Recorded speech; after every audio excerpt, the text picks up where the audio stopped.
3 सवाल मैं इस पैनल के सामने रखना चाहता हूं, क्योंकि आज भी वहां पर कार्रवाई जारी है और सुप्रीम कोर्ट के भीतर जो ओरिजिनल मामला शुरू हुआ था, जिसके बाद यह कार्रवाई आगे बढ़ रही है, उसकी सुनवाई दरअसल आज होनी थी, लेकिन अब वो 24 फरवरी को सुप्रीम कोर्ट के भीतर होगी कि क्या जो सर्वे किया गया था वो सही किया गया था कि ये नहीं किया गया था। जो आदेश था उसको लेकर भी सुप्रीम कोर्ट में सुनवाई होनी है। पहला सवाल, क्या यूपी में बुलडोजर कार्रवाई दूसरों जिलों के मुकाबले, बाकी जिलों में भी मैंने जैसे कहा कि हो रही है, लेकिन संभल में सबसे ज्यादा हो रही है, और इसीलिए सवाल उठता है कि क्या संभल को एक उदाहरण के तौर पर पेश किया जा रहा है या तैयार किया जा रहा है। दूसरा सवाल, क्या अतिक्रमण के खिलाफ अभियान में धार्मिक भेदभाव का सवाल उठता रहा है, क्योंकि अभी हमने दिखाया कि संभल के भीतर ही 16 मस्जिद, 12 मजारे, 7 कब्रिस्तान और 2 मदरसे, मानो अतिक्रमण सिर्फ एक ही इलाके में हो रहा है, बाकी सब जगह पूरी तरीके से वैध है। तो क्या जो समाजवादी पार्टी बार बार आरोप लगा रही है कि धार्मिक भेदभाव, उस पर भी सवाल उठना लाजमी है। तीसरा सवाल,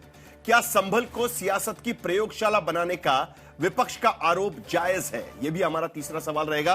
प्रेम शुक्ला जी, सबसे पहला सवाल यही है, एक बार फिर जब भी संभल के भीतर बुलडोजर दिखाई देता है, आज भी 40 से 45 मकानों को ढाया गया, कहा गया कि किसी तालाब पर वो मकान बनाए गए थे, और 15 दिन से लगातार वहां पर कार्रवाई चल रही है। जब भी संभल में बुलडोजर दिखता है, सवाल उठता है कि क्या टारगेटेड कार्रवाई वहां पर हो रही है। प्रेम शुक्ला जी। देखिए, अतिक्रमण हटाने की कार्रवाई जो है तो वैधानिक कार्रवाई है, और उस वैधानिक कार्रवाई पर किसी को आपत्ति नहीं होनी चाहिए। अगर वैधानिक कार्रवाई नहीं होती तो जिन किसी का अतिक्रमण हटाया जा रहा है, अगर वो अतिक्रमण न होकर वैध निर्माण होते तो वैध निर्माण के लिए अदालतें जाते और उनको वहां से स्थगनादेश प्राप्त हो जाता। क्योंकि हर कोई जानता है कि बड़े पैमाने पर अतिक्रमण की कार्रवाई हुई थी और उस अतिक्रमण की कार्रवाई के खिलाफ बुलडोजर की कार्रवाई हो रही है, तो मुझे लगता है हर किसी ने कानून के साथ जो है सहयोग करना चाहिए, और संभल में कानून के साथ सहयोग चल रहा है, तो इस पर किसी को आपत्ति होने का कोई कारण ही नहीं है। अगर जो है अवैध अतिक्रमण हटाए जा रहे हैं, अभी जैसे आज मापी की कार्रवाई हुई कि तालाब की 5 एकड़ की तालाब नापी की कार्रवाई हुई, आज बुलडोजर नहीं दिखा, 40 से अधिक मकान बन गए, तो मापी, आज मापी की कार्रवाई हुई। तो अब मापी की कार्रवाई का विरोध वहां की स्थानीय जनता कर रही है क्या? नहीं कर रही है, क्योंकि उसको भी पता है कि वो जहां पर निर्माण किया गया है वो तालाब की भूमि थी, वो निर्माण अवैध है और उसके खिलाफ कार्रवाई कानूनी है, और कानूनी कार्रवाई जो है उसका विरोध नहीं किया जा सकता। अमित जमई, क्यों आपको लगता है कि टारगेटेड कार्रवाई है? संभल को उदाहरण बनाने की कोशिश की जा रही है, संभल को देख देख कर 15 दिन से लगातार बुलडोजर चलाया जा रहा है, क्यों आपको ऐसा लगता है? साहिल भाई, मैं आपको बताऊं, बुलडोजर न्याय पर मैं थोड़ा चाहता हूं कि चर्चा थोड़ा सा इसको हम लोग ब्रॉड कर दें। पूरे उत्तर प्रदेश की सरकार, उत्तर प्रदेश पूरा बदनाम हुआ है बुलडोजर न्याय के मामले में। हाई कोर्ट ने, सुप्रीम कोर्ट ने लिखित अपने दस्तावेजों में कितनी नोटिसेज उत्तर प्रदेश को जारी करी हैं और कहा है कि आप मनमाने सरकार है, आप इलीगल तरीके से डेमोलिशन कर रहे हैं, आप इनह्यूमैन हैं। उत्तर प्रदेश की सरकार को कहा कि इनह्यूमैन है, क्योंकि बुलडोजर में दिमाग तो होता नहीं है साहिल भाई, इसलिए बुलडोजर कहीं भी जाता है। तो ये जो पूरा मामला है 21, 22, 23, 24, 25, इस पूरे मामले में आपको मालूम है कि इलाहाबाद के एक मामले में 10-10 लाख रुपया प्रति परिवार उत्तर प्रदेश की सरकार को कंपनसेशन देना पड़ा है। 20 लाख रुपए का मामला तो रायबरेली का है 2025 में। आपको जो राजस्व अधिकारी हैं उनके ऊपर केस ठोका है हाई कोर्ट ने, और सुप्रीम कोर्ट से गंभीर नोटिस जारी हो रही है। तो उत्तर प्रदेश में जो बुलडोजर न्याय है इजराइल मॉडल का, ये जाहिर सी बात है कि हमारे यहाँ उत्तर प्रदेश में ब्राह्मणों पे चल रहा है, मुसलमानों पे चल रहा है, दलितों पे चल रहा है, पिछड़े समाज पे चल रहा है। हमारा लखनऊ 90% जो है अनऑथराइज्ड है। आप रीजन क्या लगाते हो? मैं आपको वहां पर जाने से पहले थोड़ा सा एक करेक्शन आपको कर दूं कि आपने जिन कार्रवाइयों की बात की, सुप्रीम कोर्ट ने इंटरवेंशन किया था, बात आपकी सही है, और वो उन कार्रवाइयों पर इंटरवेंशन किया था जहां पर बिना किसी नोटिस के बुलडोजर चलाया गया, और खास करके उन कार्रवाइयों पर जहां पर कोई गुनहगार पकड़ा गया है और उसके घर पर कार्रवाई करने के लिए वहां का नगर निगम पहुंच गया था, बिना किसी सबूत के, बिना किसी नोटिस के, बिना वक्त दिए जब कार्रवाई की गई तब उन पर कार्रवाई की गई थी। जो संभल के भीतर चल रहा है और जिसको लेकर आप सवाल यहां पर उठा रहे हैं, उन्हें बाकायदा नोटिस दी गई है, बाकायदा उनको ये दिखाया गया है कि आप सरकारी जमीन पर बना रहे हैं, उसके बावजूद आपको ऐसा क्यों लगता है कि ये टारगेटेड कार्रवाई है? मेरा सवाल यहां पर है और उसके बाद सुनील राजपूत के पास चलूंगा। बताइए।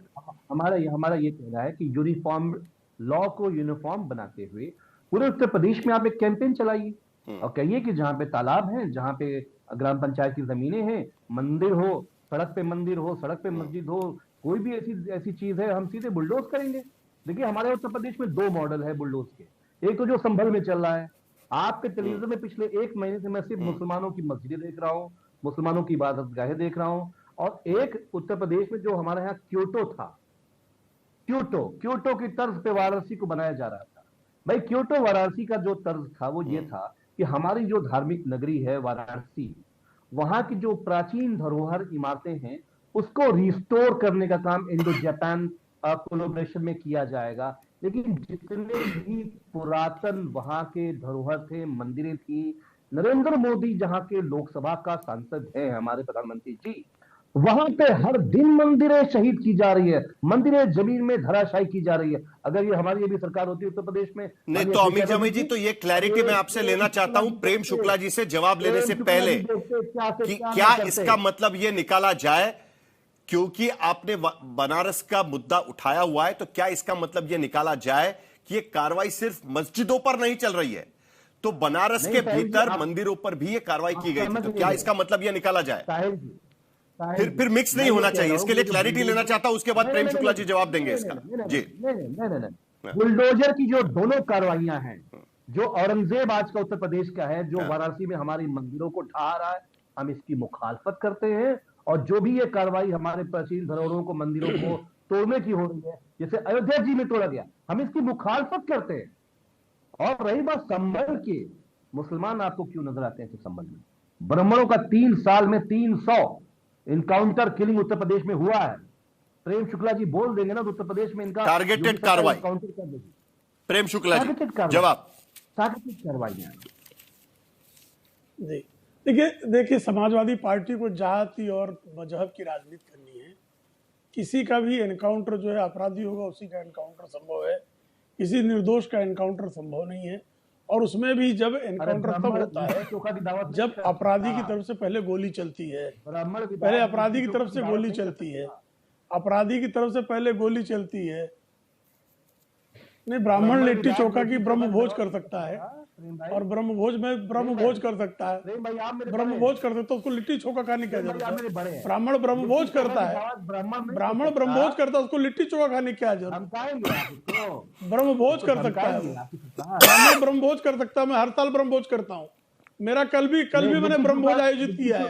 आपकी इच्छा हो तो आ जाइएगा। मैंने कल मुंबई में ब्रह्मभोज आयोजित किया है, आपकी इच्छा हो तो आ जाइएगा। और उस ब्रह्मभोज में हम सारी जातियों को निमंत्रित करते हैं, सारे धर्म के लोगों को निमंत्रित करते हैं। चलिए किसी विधायक को दबकर चलिए अमित जमाई जी जब इफ्तार पार्टी रखेंगे, प्रेम शुक्ला जी आप उस पार्टी में जाइएगा और ब्रह्मभोज के लिए अमित जमाई जी आप भी जाइएगा, लेकिन पहले सवालों का जवाब दे दीजिएगा।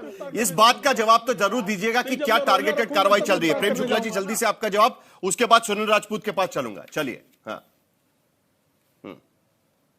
साहिल जी, रोजा रखने वाले को इफ्तार करने जाना चाहिए, जो रोजा नहीं रखता और इफ्तार करने जाता है वो पाखंडी है।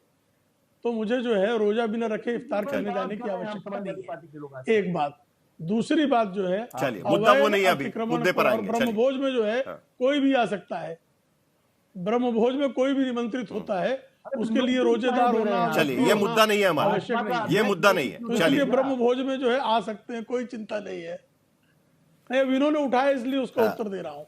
अवैध अतिक्रमणों को ढाया जाना अब कहां से प्रारंभ किया जाए, ये इसकी कोई सिरिलाइजेशन नहीं की जा सकती कि श्रृंखला होगी कि लखनऊ पहले होगा, संभल पहले होगा, प्रयागराज पहले होगा, काशी पहले होगी। जहां अवैध अतिक्रमण दिखाई देता है, जहां का प्रशासन इस भी बात पर अवैध अतिक्रमण के खिलाफ कार्रवाई करने में समर्थ है, उसके पास व्यवस्था है, वो अवैध अतिक्रमण के खिलाफ कार्रवाई कर रहा है। अब वो अगर वैध अतिक्रमण किसी का निर्माण है, उस वैध निर्माण पर कोई कार्रवाई होती है तो स्वाभाविक तौर पर न्यायालय भी उस पर ध्यान देता है और वैध कार्रवाई पर, किसी प्रकार की कार्रवाई करने पर, वैध निर्माण पर किसी भी प्रकार की कार्रवाई गलत तरीके से करने पर जो उससे संबंधित अधिकारी होते हैं उनके खिलाफ भी कार्रवाई होती है। यही अमीर जमाई बता रहे हैं।